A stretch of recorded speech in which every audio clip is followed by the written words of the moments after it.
ఈ దేవీ నవరాత్రుల ఉత్సవాలు మనకు ఎంతో శ్రేష్టమైనటువంటివి. భారతదేశం యొక్క గొప్పతనం ఏంటంటే భిన్నత్వంలో ఏకత్వం, ఏకత్వంలో భిన్నత్వం. అంటే మనము సమూహాలుగా విడిపోయి ఉంటాం, కానీ ఒక బతుకమ్మ అన్నా, ఒక దసరా పండుగ అన్నా, ఒక వినాయక చవితి అన్నా, ఒక శ్రీరామనవమి అన్నా, ఉగాది పండుగ అన్నా అందరము కలిసి సామూహికంగా పండుగ జరుపుకుంటాం. మన పనులు ఉన్నప్పుడు ఎవరి పని చేసుకొని వాళ్ళు బతుకుతాం. కానీ ఏదైనా ఒక పండుగ జరిగితే అది బతుకమ్మ అయినా, దేవి నవరాత్రి ఉత్సవాలైనా, దసరా అయినా అందరూ ఒకటవుతారు. అదే భిన్నత్వంలో ఏకత్వం. అది భారతీయ సంస్కృతి యొక్క గొప్పతనం. మన భారతీయ సంస్కృతి అందుకే అందరూ అంటారు భిన్నత్వంలో ఏకత్వం, ఏకత్వంలో భిన్నత్వం అంటే ఇదే. కానీ ఇది చాలా గొప్పది. భావి తరాలకు కూడా మనం దీన్ని అందించాలి.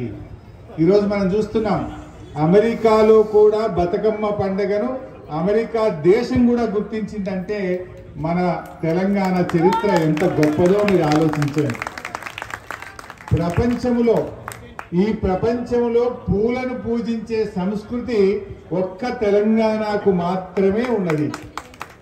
పుష్పాలను పూజించడం అంటే ప్రకృతిని ప్రేమించడం. ప్రకృతిని అంటే ప్రకృతి నుంచి వచ్చిన తంగేడి పువ్వులను, గొనుగు పువ్వును, రకరకాల పువ్వులను అందంగా పేర్చి ఆ పుష్పాలను పూజించి నీళ్ళలో వదులుతాం. అంటే ఇంత గొప్ప పండగ, ఇంత గొప్ప సంస్కృతి అది తెలంగాణ ప్రజలకు దక్కింది. ఈ పండగ ఈరోజు మన దేశ సరిహద్దులు దాటి ప్రపంచమంతా కూడా బతుకమ్మ దసరా ఉత్సవాలు జరుగుతున్నాయి. అమెరికాలో, లండన్లో, ఆస్ట్రేలియాలో, న్యూజిలాండ్లో, యూరప్లో, దుబాయ్లో ఎక్కడ చూసినా బతుకమ్మ పండుగ చాలా గొప్పగా జరుగుతుంది. ఇది భారతీయ సంస్కృతి, ముఖ్యంగా మన తెలంగాణ సంస్కృతి. ఈ దేవీ నవరాత్రులు కూడా దేనికి సంకేతం? చెడు మీద మంచి విజయానికి సంకేతం. చెడును దూరం పారదోలి మరి మంచిని ముందుకు తీసుకుపోయేదే అమ్మవారు. మరి అమ్మవారి దయతో ఈరోజు తెలంగాణలో హైడ్రా పేరిట, మూసీ పేరిట పేదలకు నిద్ర లేకుండా చేస్తూ ఉన్నారు. ఆ అమ్మవారు ఆ రేవంత్ రెడ్డి కలలోకి వెళ్ళి ఇప్పటికైనా ఈ పిచ్చి పనులు మానుకునే విధంగా ఆయనకు చెప్పాలని అమ్మవారిని నేను వేడుకుంటాను. పేదల ఉసురు పోసుకోవద్దు, వీలైతే పేదలకు మంచి చేయి, పేదలకు సహాయం చేయి. కానీ హైడ్రా వచ్చిందంటే శనివారం, ఆదివారం పాపం నిద్రపోతలేదు, గుండెపోటుతో చనిపోయే పరిస్థితి వస్తుంది. నేను అమ్మవారిని వేడుకుంటా ఉన్నా, అమ్మ ఆయన కొంచెం సద్బుద్ధిని ప్రసాదించి మంచిగా మాట్లాడే పద్ధతిని ప్రసాదించమని ఆ అమ్మవారిని నేను వేడుకుంటా ఉన్నా. ఏదైనా జీవితంలో కొంతమందికి అవకాశాలు వస్తాయి, కానీ మంచి చెయ్యాలి.